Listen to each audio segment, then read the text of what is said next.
A possibilidade de os planos de saúde serem obrigados a cobrir tratamentos não incluídos na lista da Agência Nacional de Saúde Suplementar foi um dos assuntos de maior repercussão na pauta da ANS, Agência Nacional de Saúde Suplementar, ao longo deste ano.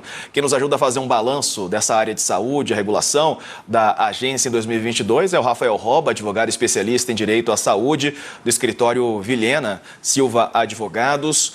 Bom dia, doutor. Seja muito bem-vindo aqui ao Band News TV mais uma vez. Bom, vamos falar um pouquinho sobre o rol taxativo, não é? Foi um assunto que a gente mencionou bastante aqui ao longo de 2022, sobre aqueles tratamentos, aqueles serviços fora da lista que era vinculada à ANS, que começaram aí a ser colocados em discussão, né? Se os planos de saúde seriam ou não obrigados a arcar com esses custos, né? Um assunto que acabou repercutindo bastante e impactando aos usuários e aos próprios planos de saúde agora em 2022. Bom dia. Bom dia, Diego. Agradeço o convite. De fato, essa discussão sobre o rol da ANS foi um dos principais assuntos, né, que envolveu esse setor no ano de 2022. E assim, o rol da ANS ele sempre foi interpretado pelo Poder Judiciário e pela própria ANS como um rol de cobertura mínima obrigatória, né? Ou seja, os planos de saúde tinham que cobrir aquilo que estava no rol, mas a cobertura dos planos não se limitava apenas ao que estava no rol. Acontece que o STJ, em junho desse ano, julgou esse tema e fixou o entendimento de que o rol seria taxativo, né? Ou seja, os planos só deveriam cobrir aquilo que está no rol. Eventualmente, tratamentos que não estivessem no rol não deveriam ser cobertos pelos planos, né? E isso fez com que a jurisprudência mudasse drasticamente com relação àquilo que já era entendido pelo judiciário. Diante disso, houve um movimento muito grande de pacientes, né, principalmente pacientes de doenças crônicas, doenças raras, são pacientes que normalmente necessitam de tratamentos que não estão no rol, e esse movimento fez com que o Congresso aprovasse um projeto de lei, e esse projeto de lei já foi sancionado em setembro, já está em vigor, e esse projeto de lei prevê que os planos devem sim, né, cobrir tratamentos que eventualmente não estejam no rol de procedimentos da ANS, desde que não sejam tratamentos experimentais, não sejam tratamentos com finalidade puramente estéticas, né? Se forem tratamentos que já tenham reconhecimento da comunidade científica como tratamentos eficazes, ou já sejam tratamentos reconhecidos por órgãos internacionais de renome, esse tratamento, ainda que não esteja no rol, deve ser coberto pelo plano de saúde, segundo o que está na lei que foi aprovada em setembro desse ano. Então, atualmente, os planos têm essa obrigação de cobrir tratamentos fora do rol, mas o que a gente vê na prática é que eventuais tratamentos que não estejam no rol ainda são negados pelas operadoras. As operadoras ainda se baseiam no rol da ANS para negar tratamentos e, na maioria dos casos, esses beneficiários precisam buscar a justiça e obter por meio da justiça uma ordem judicial para que o plano cubra esse tratamento. Então, na prática, ainda existe essa disputa e essa controvérsia. Pois é, e aí cabe ao usuário entrar na justiça, ter toda essa demanda, né, de tempo e de custos também para conseguir o tratamento. E os planos de saúde, eles podem ser responsabilizados? Quer dizer, pode haver algo no sentido para que não seja necessária essa situação, não é, de o usuário ter que entrar na justiça para conseguir ter acesso ao tratamento?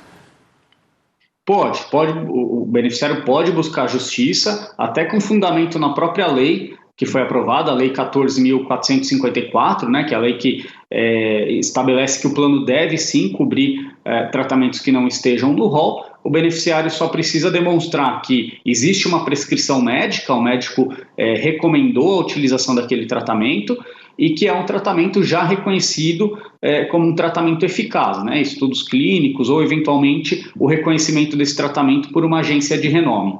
O que mudou na prática, então, doutor, em relação a isso? Quer dizer, houve uma decisão, mas mesmo assim os planos ainda seguem tendo essa lista como algo taxativo, né?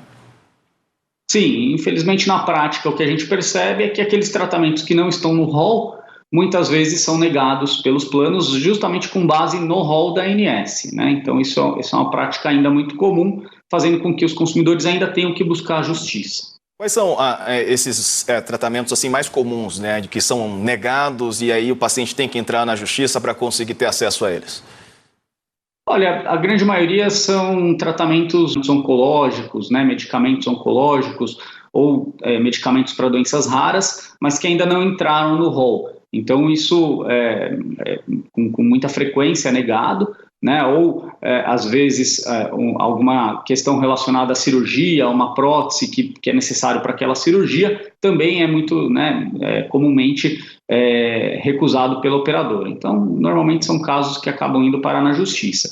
E a ANS tem interferido muito pouco, né, nessa prática, até porque o posicionamento da ANS durante todo esse debate foi de que o rol era taxativo, né? Tinha que ser interpretado como um rol taxativo.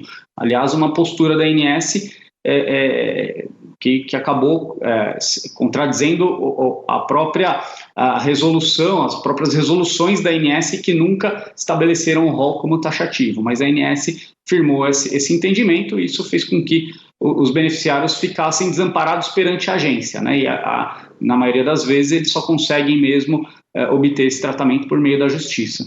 Vou aproveitar aqui a sua participação, Dr. Rafael Roba, para falar também sobre os reajustes, né? Em 2022 houve reajuste nas mensalidades dos planos de saúde, só que, por outro lado, triplicou o número de reclamações contra operadoras. Houve muitos descredenciamentos, até há 2 semanas a gente falou sobre operadoras que foram descredenciadas também, não é? Aí pela ANS, algo que aconteceu e também marcou 2022 nessa área jurídica, no aspecto relacionado à saúde. Isso, esse também foi um problema frequente, né? Então, assim, nós tivemos nesse ano o maior reajuste autorizado pela ANS na história, um reajuste de 15,5%. E só lembrando que esse reajuste ele afeta só os planos individuais e familiares, né? Então, os planos coletivos, que representam mais de 80% dos beneficiários, não se submetem a esse reajuste. Aí os índices foram ainda maiores, né? Então, a gente viu aí índices a partir de 20% com relação aos planos coletivos. Em contrapartida, a gente vê um incremento, né, de mais de 1,5 milhão de beneficiários aderindo a planos de saúde.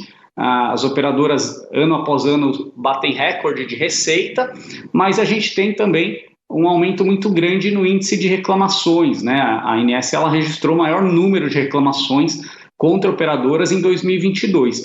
E a maior parte dessas reclamações é muito focada na questão da assistência, no acesso a tratamentos. Então, isso é preocupante porque são beneficiários que não conseguiram acessar tratamentos, buscaram a ANS para reclamar desse tipo de prática.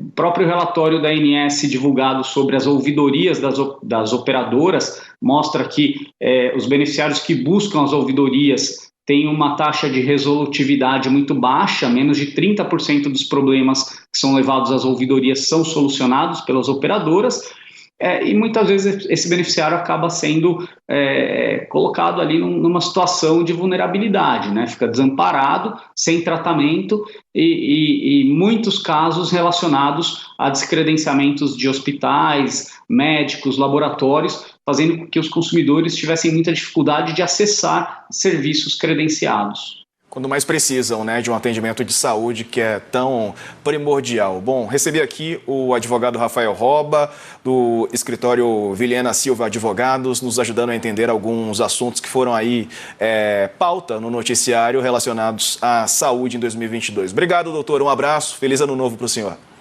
Eu que agradeço. Um abraço. Feliz ano novo. Valeu.